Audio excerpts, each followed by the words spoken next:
बरं तुला अजून एक कळव्यातलं अजून एक स्पॉट सांगते. हां हां हां. बेसिकली कळव्यामध्ये पारसिक हिल म्हणून एक एरिया आहे, हिल आहे प्रॉपर.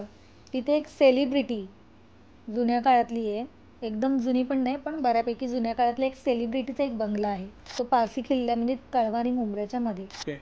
तो बंगला घेतल्यापासून तिचं करिअर तर संपलंच आणि तिचे स्वतःचे सुद्धा खूप इश्यूज चालू झाले होते. तर तिकडे काहीच नाही वरती पारसिक हिलवर. पारसिक हिल म्हणजे ट्रेकिंगला जातात लोक आणि त्याच्यात तो बंगला आहे.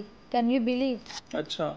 मध्यरात्री 2:30-3 नंतर घरातली भांडी आपटू लागली, इकडून तिकडे भांडी पडतायत आणि ते एवढं आवाक्याबाहेर गेलं की ते थांबतच नव्हतं. तिने खूप प्रयत्न केला की त्या एंटिटी सोबत बोलायचा, पण मग तिच्याने पण ते थांबतच नव्हतं. शेवटी मग तिने तिच्या गुरूंना फोन केला आणि विचारलं की असं असं होतंय, गेले 1-1.5 तास हेच चालू आहे, मी प्रयत्न करते त्यांच्याशी बोलण्याचा.